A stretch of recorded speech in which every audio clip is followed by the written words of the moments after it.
All right. So, um, I put up on Canvas the answer key and the exam. So if you want to kind of go back through and look at which ones you got correct, you can do that. You didn't get your exam last class. I've got them. At the end of class, you can kind of stop up here and get them. I put up the next Connect assignment up there on Canvas as well. So you'll see that. You can probably, after today, get through the first, I think there's 20 questions, maybe the first 10-ish, I mean 8 or 9. But start chipping away at that as we cover material. So I believe, let's see, before I say this, yes, I've got the due date pretty far out because we've got spring break in between. So my advice would be to work on that before spring break. You won't be able to complete the entire thing, but at least do the questions of the material we covered before spring break, because if you try to do it after, you're going to be even more further removed from the material that we covered in class, right? So start chipping away at that homework as we kind of cover things, okay, this week and next week. Any questions for me before we jump into material here? Okay. So where we left off was talking about this normal distribution. And we said this normal distribution, like we have tons of them, but they'll look differently depending on what the mean and what the variance is, right? But once we know the mean and the variance, we can kind of do some pretty interesting stuff, right? So let's say I'm interested in finding the probability that I'm in between, say, any two values, right? So if I'm interested in the probability of being in between any two values, what I can do is turn those two original values for x into z values, right? Now, what do these z values represent? Or these z-scores? Remember, we said, well, if I can convert these values into a standard normal distribution, or z values, these will tell me the number of standard deviations away I am from the mean. Once I know that, I've got these z tables where somebody's already done that integration for me, right? I don't have to integrate this function from a to b. I can just look up in this table whatever that z-score is that corresponds with those values for a and b. Now, once I do that, the table gives me the cumulative probability. So if I look up that z-score for A, it'll give me the area to the left, right? If I then look up that z-score for B, it'll also tell me the area to the left of that z-score. But remember, I wanted what was in between. So then I want to have one more step, which is I need to take this red shaded area and subtract out that black shaded area, or subtract my smaller probability from that larger probability.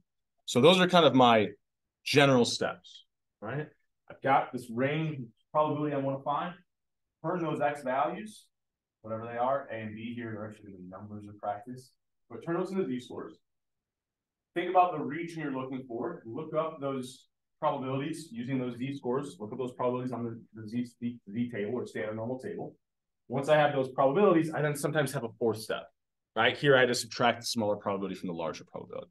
Sometimes we won't have a step 4. So for instance, if I just wanted to say the probability that I'm below A, well, once I look that up in the table, that's the probability I wanted. So sometimes that fourth step doesn't exist, right?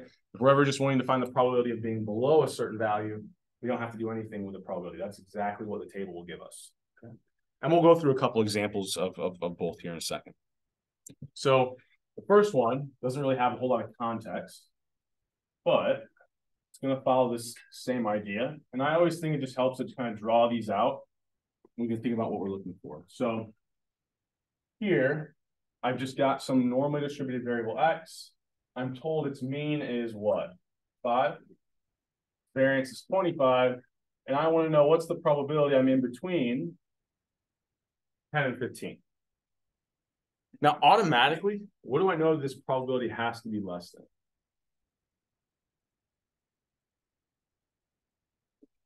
0.5. Why? Because the area to the right of the mean is 0.5. I want something smaller than that, right? So just drawing the visual can kind of help me, kind of start to narrow down this range of possible values. The next step is going to be, I need to turn these two x values, right, 10 and 15, into z-scores, right? or figure out how many standard deviations away are those values from the mean. Now I can go ahead and use my formula. My formula is take the x value, subtract the mean, divide by the standard deviation. Remember, that's how we said we get a mean 0, variance of 1. But if I just look, and I've got nice, easy numbers here, and usually I'll do this even if my numbers aren't nice and easy. I'll just kind of ballpark it. But here, oops, I didn't write down the variance. So the variance is 25, which means my standard deviation is square root of 25 is 5. So how many standard deviations away from the mean is 10? Well, it's 5 away. The standard deviation is 5. I would be 1 standard deviation away. So here, that's literally the definition of my z-score. It's the number of standard deviations away from the mean I am. Now I can prove this to myself, right? Take that x value of 10, subtract the mean of 5, divide by the standard deviation of 5, and sure enough, I get that z-score of 1. But if the numbers work out kind of nice, they can like eyeball it in this case, right? What would the z-score for 15 be? I see someone hold up their hands too, right? I'm 10 away from the mean. The standard deviation is 5, so that is 2 standard deviations away. Now what do I have to do? Well, I know my z-scores. I need to find the area to the left of 1 and then subtract that from the area to the left of 2. So I can go to my table, look up that z-score of 1.00, 0.8413. Okay? So this area to the left of that z-score of 1 is 0.8413. I then go down to 2.00, 0.9772 is the area to the left of that z-score of 2. Right? I've got my relevant probabilities. I've got one more step. Subtract that smaller probability from the larger, right? So I get about what, 0.15 here. So this was the original area I was looking for. So I can find the area to the left of 1, subtract from that the area to the left of 2, right? And that will leave me what, just that area in between 1 and 2. Okay. Any questions on anything I did there?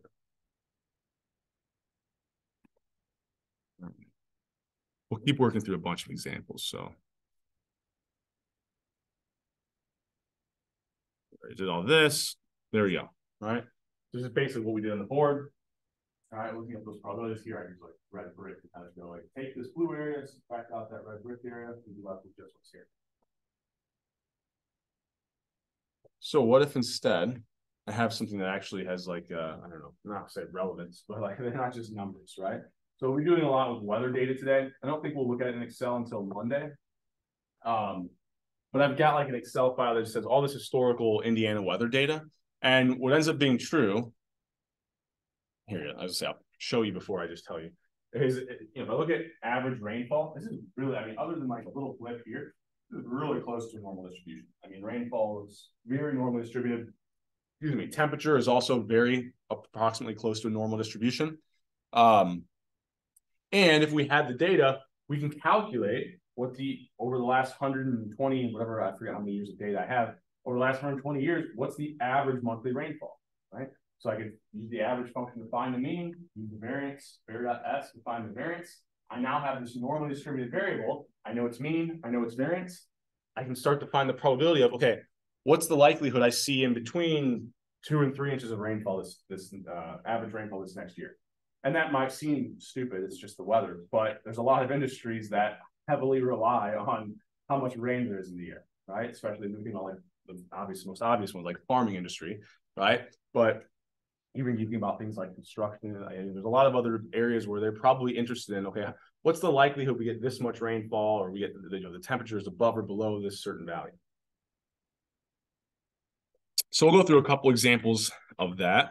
The kind of motivator for this, I guess the first example is in 2012, there was like a really bad drought. So I stole this from some government agency, just like a little infographic to kind of show there was certain areas where they got like no rainfall, right? It was very hot and they got like no rainfall. So just to motivate this, it's kind of interesting to look at this time series. Like in the months of February and June, we typically see kind of this spike in rainfall. Then when it comes to 2012, not only do we not see a spike, we actually saw it go lower than, it even historically does in the months where we don't see a lot of rain. So this is very unlikely, right? We can just see with the timeline, this shouldn't have happened, right? We got a really low amount of rainfall. What was the likelihood we got that little of rain? Right? So that's kind of the motivator. So I went back through, I've got the rainfall data. You can see that on average, monthly rainfall is in Indiana is 3.4 inches. Right? I kind of showed you that probability distribution, that it's pretty normally distributed. So I've got this mean of 3.4. I then looked at the variance and it's 2.57. Okay. And I want to know, well, what's the probability that we saw as little rain as we did, or anything even worse than that, right? So maybe if I'm, even if you don't want to think about it in terms of the drought, maybe 1.3 inches is like the minimum annual rainfall farmers need for whatever crop they're trying to grow. So they're like, well, if the probability that I see 1.3 inches or less is really high, I probably need like some insurance, right? I need to make sure I have crop insurance. If it's pretty low, maybe I try to skate by without paying for the insurance, right? Because if the probability is pretty low, as long as I can get 1.3 or higher, I'm okay. So I can find this probability by kind of looking at this normal distribution, turning it into a standard normal distribution, and then using those z-tables. So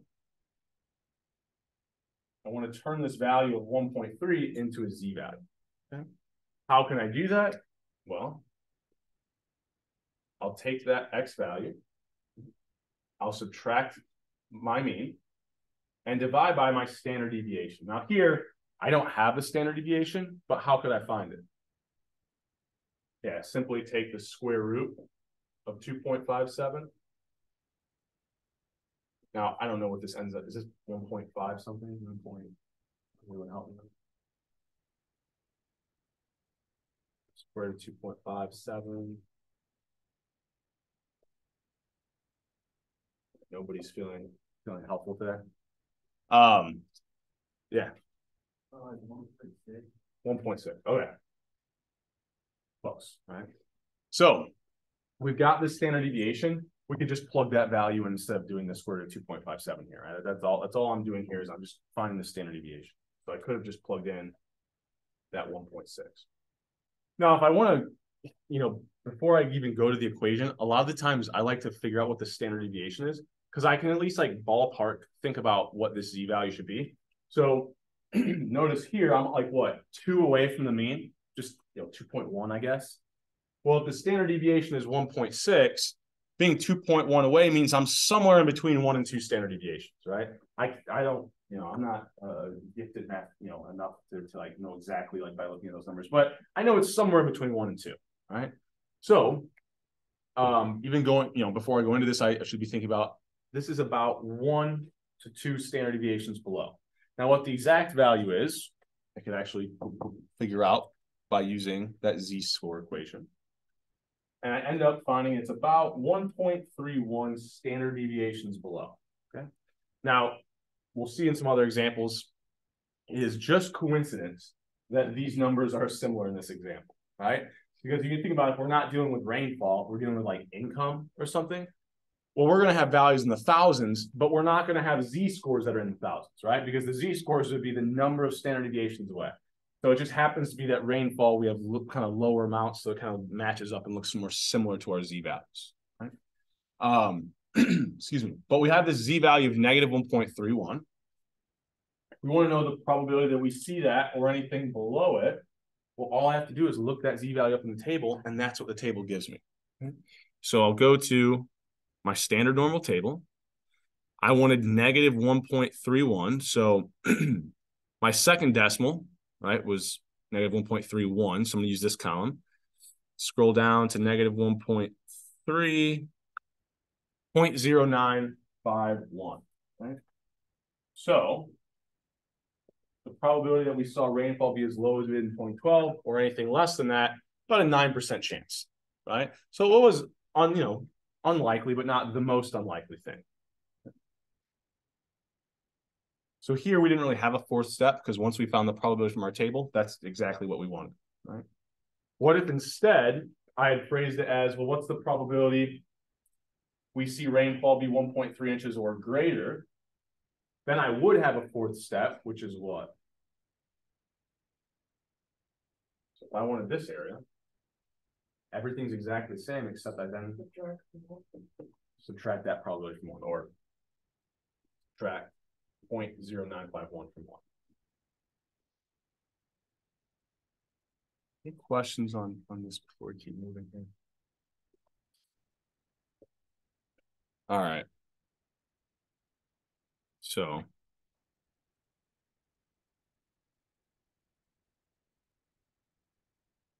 I was going to use this for an iClicker, and then somehow in creating the skeleton slides, I deleted all the answers. So this would be one that we can kind of work through, but we'll work through it together. So let's say instead I've got September rainfall. So I didn't just look at every month, I looked at one specific month. But if I break this up by months, every month it kind of follows approximately a normal distribution as well. Like we can go through the data, or maybe I'll show it to you on Monday. So we've got this mean of what? 3.25, got a variance of 2.37. And then we want to know what's the probability we saw 0.47 inches of rainfall or anything below that, right? So I think this was actually not just looking at the entire year, but if we're looking at one specific month, I think I grabbed, this is a little bit old now. It was like I think it was the fall before the pandemic. So 2019, right? It was like really dry. There was like no rain the entire month of September. And so I was like, oh, this is kind of interesting. So how unlikely was it that we had this little rain we did that month and year? So the first thing I would do is think about, okay, what's my standard deviation? Okay. Well, just the square root of my variance. So this was what I think about 1.5, might be a little bit lower. But at least lets me ballpark it, all right? So I think about, okay, 1.5 is my standard deviation. I'm almost 3 away from the mean. So I'm getting pretty close to 2 standard deviations away. Now, we're not probably the most familiar yet, but even being 2 standard deviations away is pretty far away, right? 1 is somewhat far, but like we get to 2, we're starting to get pretty far away. Anything more than 2 is, very unlikely we see something that many standard deviations away from them. So we should already be thinking about, this is probably a pretty small probability. Like I'm a pretty high number of standard deviations away. But we can actually work through this, right? Turn this value into a z-score. How do I do that?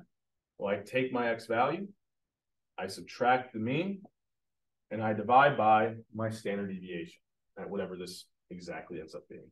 1.5 is grossly rounding, I'm sure. But once I do this, I'll have my z-score. Now, right away, I know my z-score has to be positive or negative. Negative, why? Because I'm a certain number of standard deviations below the mean, right? So right away, I know my z-score should be negative. Go ahead, calculate. Sure enough, I get, it's not quite 2 standard deviations away, but close to it, right? Negative 1.81. Okay. So once I have that z value, if I look it up in the table will give me the area to the left. That's what I wanted, right? So it doesn't matter what my original variable is. Here I've got rainfall. I could have whatever normally distributed variable, human height. It could have the number of reps on some stupid. Also, I messed up because I forgot to do this, but I saw it on Instagram again. They were putting stuff out again from some CrossFit stuff, and it was like some other event, and it was even closer to like a normal distribution than what I showed you. So it's like we see this pop up all the time. So we have like negative 1.81, right? Corresponds to whatever the original variable I was looking at was. Doesn't matter what it is. 0.47 was negative 1.8 standard deviations away. Once I know how many standard deviations away I am, I can use that z table, right? So go to my table, look this up, negative 1.8. I have to kind of remind myself maybe, or that, oh yeah, negative 1.81. This is why having the table in front of you is better, because when I zoom in, we can't kind of see it all. So I get 0.0351. I don't have a fourth step because that's exactly what I wanted, okay? questions kind of over anything there before we keep moving? Okay with that? All right. So we got more weather.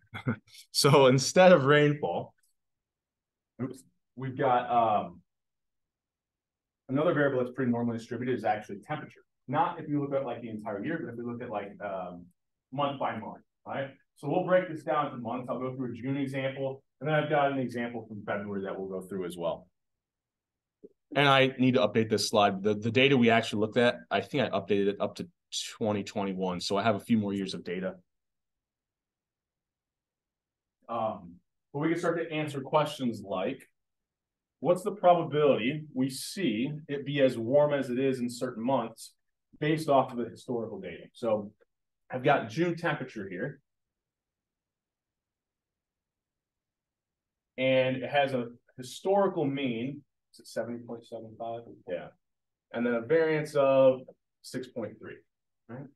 And then I'm asking, okay, what's the probability that I see the temperature be 71.4 or greater this next year, right? And once again, maybe I'm in an industry, you know, I want to know what's the likelihood that we have temperatures be above a certain amount because I can, you know, sell more of my product if it's warmer out. You know, maybe I'm like in ice cream sales or something like that, right? But like you can imagine, like there's a lot of instances where we might want to know what's the likelihood the average temperature gets above or below a certain value. So what am I going to do? First step, I should always be thinking about, if I have a normally distributed variable, turn it into a standard normal distribution, right? Turn it into a z-value. How do I do that? Well, we take that value we're interested in for x, right? 71.4, subtract the mean, and then divide by my standard deviation. Well, here I only have the variance. So my standard deviation is what? 2.5-ish. So I could take this out to the second decimal, or I could just do square root of 6.3 down here, whichever is easier for me. Right? But if I'm just looking at this, I'm like not very far away from the mean, right? I drew this like I was, but I'm just doing that to give myself some space to write things down. But if I notice, I'm like not even 1 away from the mean. If the standard deviation is 2.5, I'm nowhere even close to being 1 standard deviation away. I'm not even half a standard deviation away, right? So before I even go into this too much, if I figure out what that standard deviation is, I can kind of ballpark this, right? If I'm only what? 0.65 away, standard deviation is 2.5. I'm like a third of a standard deviation, maybe. Like this is just me like doing bad mental math, right? But like I really not that far away. So before I even go into this, if this z-value, I'm not going to be very many standard deviations away. What is this probability going to be pretty close to? I can say that I know for sure it's going to be less than what? I think I heard someone say it. It has to be less than 0.5, right? The area to the right of the mean, or the right of a z-score of 0 is 0.5. If I've got a z-score of like 0.33, that's pretty close to 0. This probability should be fairly close to 0.5. Now, how close is it? I don't know exactly. I'm not, you're for sure not like that familiar probably with what is a high or low z-value yet. Also, even me, I don't know exactly how far away it is, but I know it's probably going to be a lot closer to 0.5 than it's going to be to 0, right? So if I'm just thinking about the options here, well, I know it has to be less than 0.5, so I can rule these two out right away. If then I'm guessing in between A and D, well, like I said, it's probably a little bit closer to 0.5 than it would be to 0. I'm probably going to guess A. I don't know if that's the right answer. It might not be. Like, this is just, if I'm just taking a best guess, though, all the principles that we know, that it has to be less than 0.5, but that just eyeballing the z-score, it's going to be pretty close to a z-value of 0. That probability probably is a little bit closer to 0.5 than it would be to 0. In order to get a probability close to 0, I probably need to be 1.5 to 2.5 standard deviations away, right? And we're not. But we can actually go through and we don't have to just eyeball this, right? So I kind of turn this into a z-score. I get about what, 0.26. So this is where we always round to the second decimal, right? We're constrained, at least if we're using the physical version. I think today we should have enough time to where I'll show you a little bit of what this looks like in Excel where we aren't constrained to 2 decimals. But I get that Z value, oh, where was it? Here it is, 0.26. I go to my table, 0.26, 0.6026. But I'm not done, right? Unlike the other examples we went through, I now have one more step, which is what? Yeah, I want the area to the right. So I have to subtract that point. And then we get the what? 0.3974. Right? So subtracting that from 1, 3.974, which is what we kind of said our principles would have led us to that answer if we were looking at those 4, right? We should have been a little bit closer to 0.5 than we were to 0. Okay. Any questions on that before we keep moving?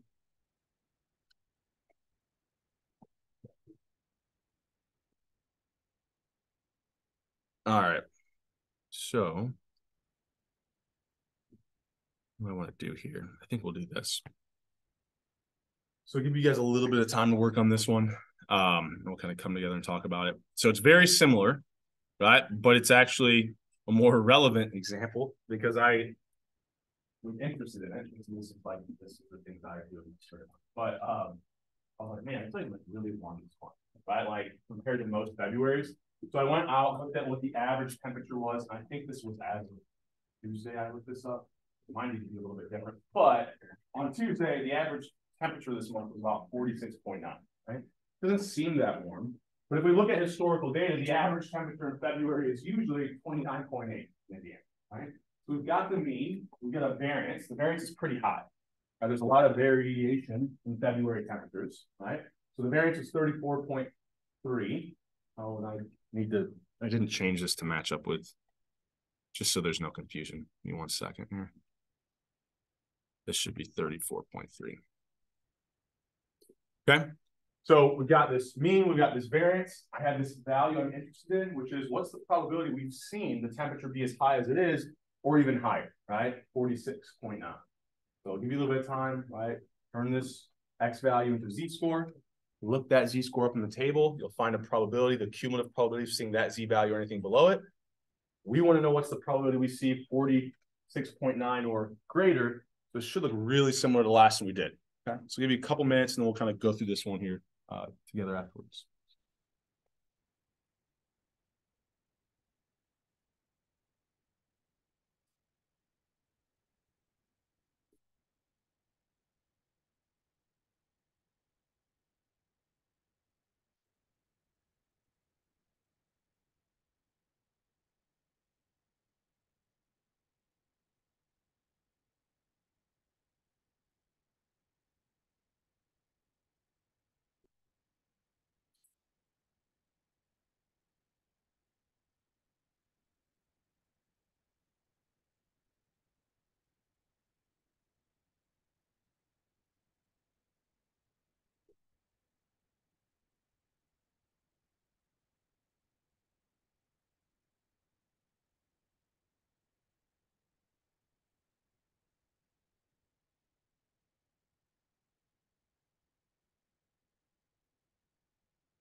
Everyone's working pretty hard.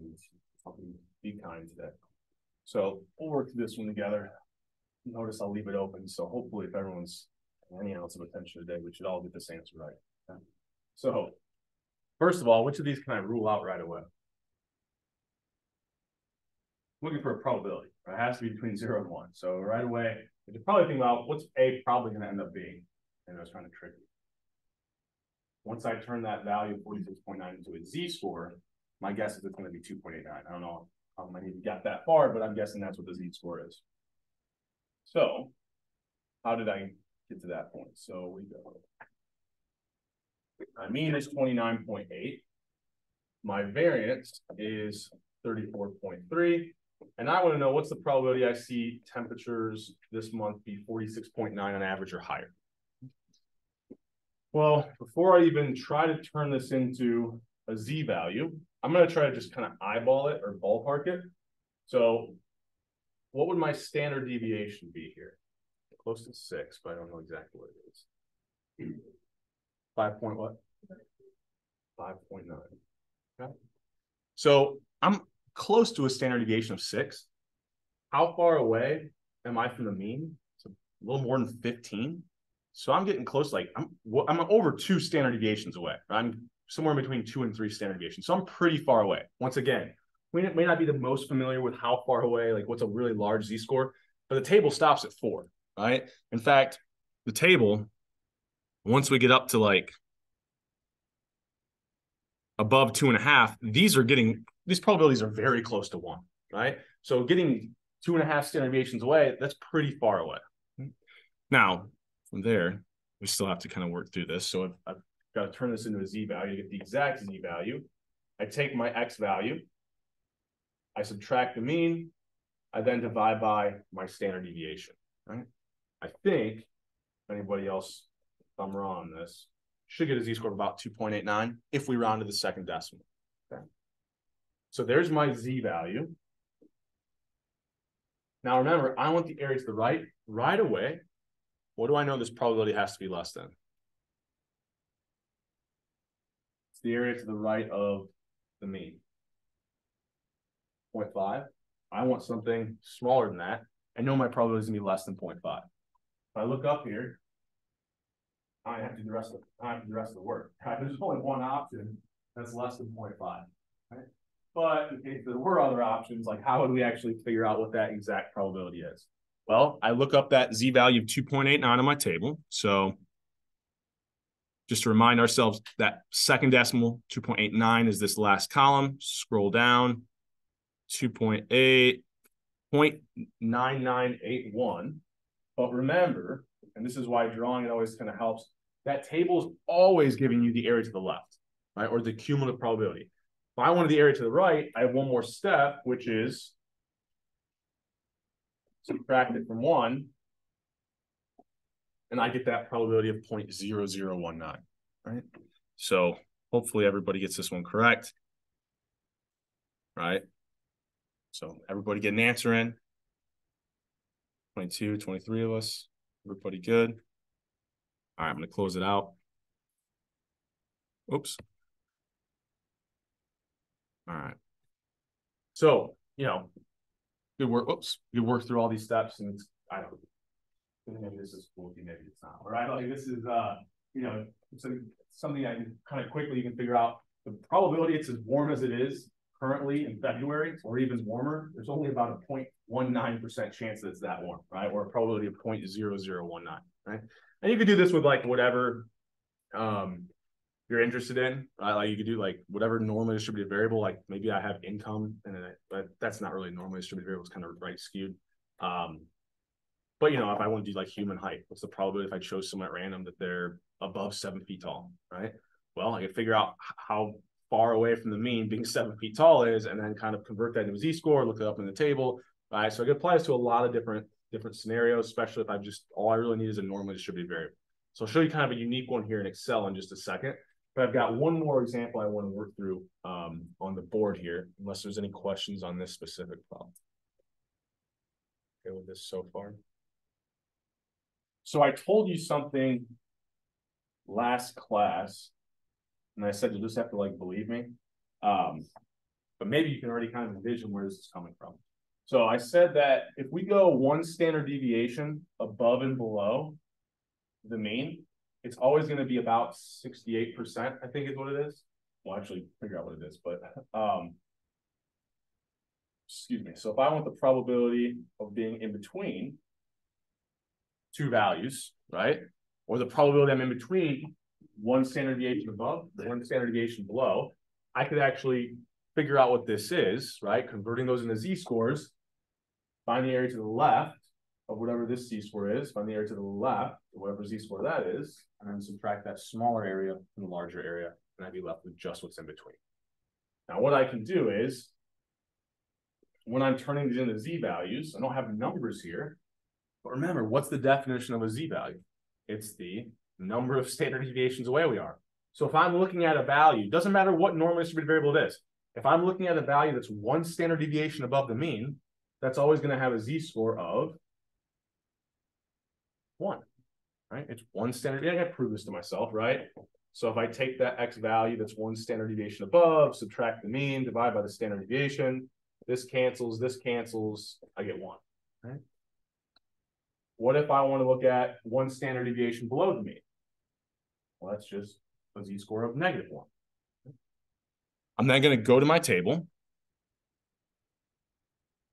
look up 1.00, so 0.8413.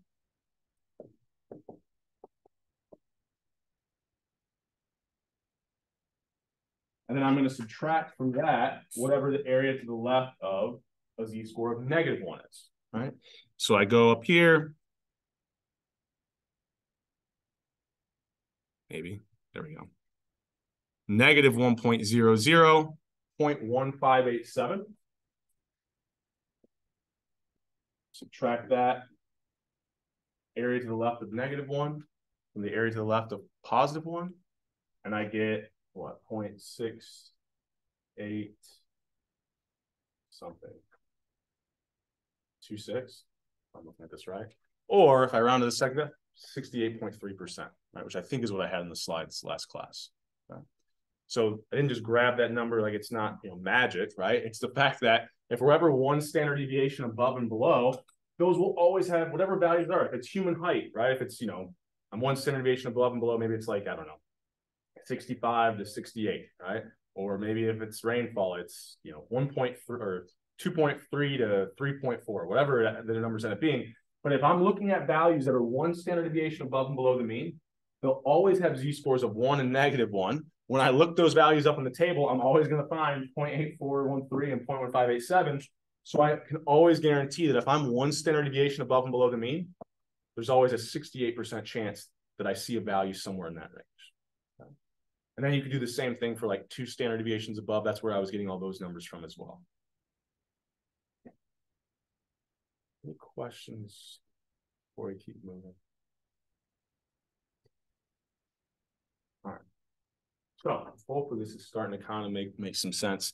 I don't want to go too in detail. There's this file on Canvas in the in-class data folder, and I think it's called CubSpun.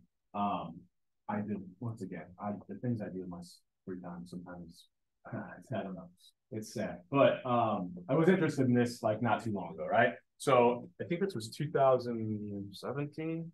I forget what year exactly now. Cubs won 97 games, and they still ended up in 3rd place in the Central Division. I was like, this seems wild. How unlikely is this, right? So I went back and I found some data.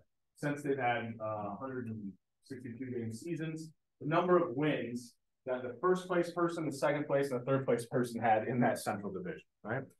Now, the histogram that you can kind of do the built-in one, it looks, well, I'll show it to you. It's pretty close to normally distributed. The problem is these kind of are integers, so kind of makes them kind of bulky. If I did like we've done before, where I create my own bins, I can kind of separate this out a little bit more. It looks even closer to a normal distribution. So I was like, okay, pretty close to a normal distribution. So I'll at least get a pretty close approximation to what that probability is. Might be a little off, it's a little bit skewed, but I'll treat it like it's a normal distribution. So I was thinking originally, what's the probability that if they won 97 games, here, I'll actually get rid of this and we can build it back out. Oops. Why is this not deleting? There we go. So all I did was I took the number of wins that the third place team had. I found the mean, right? I then found the variance. We've already used these functions. That's not hopefully anything terribly tough. I then found the standard deviation, right? So I guess maybe there's my standard deviation, right? So we've got this function in Excel, right? Instead of doing this all by hand, I can take any value for X I'm interested in. It will convert it into a Z-score for me, look it up in the table. Now, it doesn't have like a table. It actually does the integration behind the scenes, but it's looking it up in that standard normal table and then returning to you the cumulative probability. The probability of seeing that X value or anything below it. So it works just like the table, just like if we're doing this by hand, okay? So this norm.dist function, all I do is tell it, okay, they had 97 wins, right? So what's the probability that they won 97 games and they end up in third place, right? So, 97 or more games. We'll do it that way. We'll kind of think about any number of wins, 97 or higher. Comma, okay, well, what's the mean number of wins for third place? Well, I've got that right here. Comma, what's the standard deviation? So this is where we have to be a little bit careful. A lot of times we're given the variance, but what we actually want for this norm.dist function, right? We're doing the Z-score equation, that denominator is standard deviation, right? So that's why I calculated this over here, right? And then this last thing, we're always going to make it cumulative. So there's no example in this class where we're going to use this norm.dist function and not put a 1 there for that fourth thing. In fact, if I put a 0 there and make it non-cumulative, what should it return to me? Probability of any one value, 0. Problem is, it's a little bit different. It finds like an infinitesimally small interval, so it doesn't actually it's not cumulative, but it's not really giving you the probability of one specific value. It's a small interval. We're never going to use that. So this should always be true, or always be a 1. So what this will tell me is the probability that if I win 97 games or less, right? What's the likelihood I'm somewhere in third place? Pretty high, right? But if I phrase this a little bit differently, what's the probability if I win 97 games or higher that I end up in third place? Well, that's 1 minus that, right? I'm looking for the area to the right. There's actually only about I can't even 0.00003, right? Or a 0.003% chance that they actually ended up in third place with that many wins. So very, very unlikely. Like if we're looking at historical data, you win that many games or 97 games, it's almost impossible to end up in third place. Yeah, the Cubs somehow found a way to make that happen, right? So you can do you could also do other things like I can do first place. You'd say well, what's the probability that in most years, what's the probability that if I win 97 games or more that I actually end up in first place? And in most years, 33% chance, right? This year they ended up, 0.00003, right? So you can do this with any normally distributed variable if you're interested in what's the likelihood I saw this value or higher? What's the value I saw this value or lower? I could do in between values. We look at some examples of that, and it's not really that much more complicated. We want to know from between two values, just take the smaller probability, subtract it from the larger. That gives us just kind of the area in between. We did that with just kind of the general kind of 1 standard deviation above, 1 standard deviation below. But doing this all by hand, I think the visuals really help keep things clear. But we don't have to do all the work. In fact, this Excel function is pretty nice. Saves us a lot of time, right? Calculates a Z-score for us. All we have to tell it, the X value we're interested in, the mean, and with the standard deviation that is one distributed variable. Any questions on anything there before we keep moving? Okay. Let me think if there's anything else I want to say here. I went through things quicker with you guys, so I guess you're lucky and get out a little bit early today. So if you didn't get your exam, I've got them up here. If you want to get it on your way out, you're going to get it last class. Start working on that Connect assignment. Like I said, try to do it after spring break. We're going to be even further removed from what we were talking about today. Have a fun, safe weekend, and I'll see you guys on Monday.